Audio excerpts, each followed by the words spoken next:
I realized that not only did I leave my notes at home, mentioned, but also I left all my books at home with the quotes in them, except for the cloud. So this is going to be, we'll see what happens.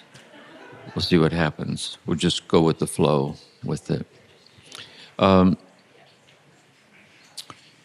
was concerned about this for that reason. And a woman came up to me right here, and Randy was getting ready, and she said she wanted to let me know that I was adorable. And so she said, "You're not just adorable." So that reassured me to go on. So if I roam around, it's okay. I'll ramble adorably. So let's start. What I'd like to do is I'd like to share here about where the devotional sincerity of the path becomes mystical, like the turning. And I'd like to share some of my own experiences of this, as some quotes from Thomas Merton, and then I want to share some images of this, and some John of the Cross and Meister Eckhart, and how that sound in Zen. We'll put with some Buddhism, yoga.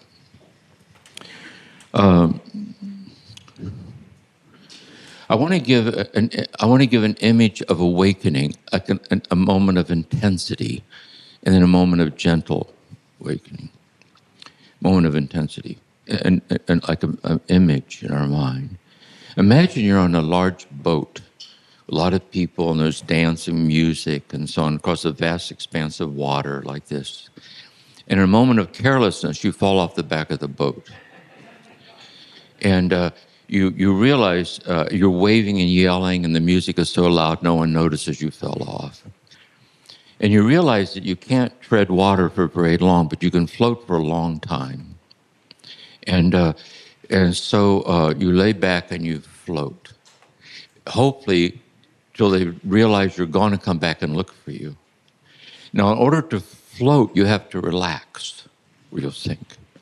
So you're out there floating, relaxing, floating, relax. How would you be relaxing? You'd be relaxing very seriously, see? Because your life would depend on relaxing this way. And as the waves are like this, big waves rise and fall, and night comes, and you're there in the night looking up at all the stars rising and falling, let's see. And then dawn starts to break, the sun's coming up. And as the sun's coming up, it suddenly strikes you that it doesn't matter whether you drown or not, it's the same thing. It doesn't make any difference this way. And you start, maybe you burst out laughing, or you start to cry this way. And just as you're crying, in the realization out the corner of your eye, you see the boat coming back to get you. And when they pull you up on board, you're so grateful. You're sobbing and hugging, and after a long hot shower and a meal and all of that, you're lying in the dark alone in the boat in this little room. And you're so grateful they saved your life. But deep down, you know your life was really saved out there in the middle of the ocean, in the oneness of birth and death. And it changes everything this way. I think that's the awakening this way. I'd like to give an example of a gentle awakening, a metaphor. Imagine you're walking along the ocean, coast ankle deep, and it's true you're just ankle deep, but you're in the ocean. But if you head out toward deeper water, it'll get plenty deep soon enough. It will. But notice the deepening depth is a measurable depth this way. But what if, poetically speaking, in the middle of the ocean, in its hidden center, it's infinitely deep? And what if the infinite depth of the ocean is infinitely giving the infinity of its depth away, whole and complete, in each incremental degree of entrance into it? So even though you're just ankle deep, you're already in water way over your head. So here's the image. Imagine two people who have been blessed with years and years of deep loving union with each other over the years. And why is it that they never tire, especially on anniversaries, of reminding each other of the first time they saw each other, or the first time they touched, or the first time they realized they were falling in love with each other? Why do they never tire of that? See? It's because in all their fumbling ways, they were already in water way over their head. See? Maybe through a lot of mishaps and a lot of missteps and the precariousness of it all, that we live in incremental realizations of this infinite generosity. It's so abyss-like this way. How am I doing so far? Is it okay? Okay. See? Of course. There we go. Next. I'd like to share an image of mystical union that I shared the living school image that I like. Imagine you're living a life of devotional sincerity. We are. I mean, we're here, life of devotional sincerity. And you're in the middle of this sincerity. And I'm going to be God, and I'll be God. Okay. Isn't it wonderful how one we're becoming with each other? I've always been one with you, but you've not nearly been so one with me. And I hope this is as good for you as it is for me, because we're an item. I'm into you, really. As a matter of fact, I created you in the image and likeness of myself. When I see you, you remind me of me. What's not to like? Seriously. Who could go wrong? Seriously. And but I want you to notice something. This is you becoming more and more one with me on your terms. I mean, I know it's on my terms that you want to do my will and live this life of love as modeled. I understand that I created it. See, but notice it's you living on my terms, on your terms. You're living on terms of your beliefs, of your hopes, of your inspirations, of your ministry, of your concerns. Notice that. But please understand something. Very, very soon now, it won't be like this at all, because very soon now you'll be dead.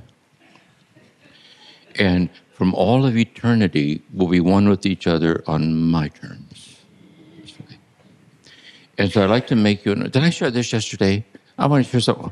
I won't worry about it. Doesn't matter. Very, very soon now, we'll be one with each other on my terms, on infinite terms. And I can hardly wait to see the look of surprise on your face, really. I have no idea, really. So I want to make you an offer, and there's no obligation to take this offer. Really, it won't hinder at all how the fondness we have with each other in love. How would you like to not wait until you're dead for us to be one with each other on my terms? And before you answer, I owe it to you to tell you two things. One, you're not going to be able to do it because the survival instinct is too strong. See, you can't do it. And therefore, you can count on me to help you to see that your life is unexplainably unmanageable. I will not let you down. What do you think? You say, oh, I'll get back to you. But here's the thing, really. You realize it's already too late, it's already started. See? And that's the thing. See? It's already started. You know, they did a study when I was in my doctoral work on anxiety levels of paratroopers.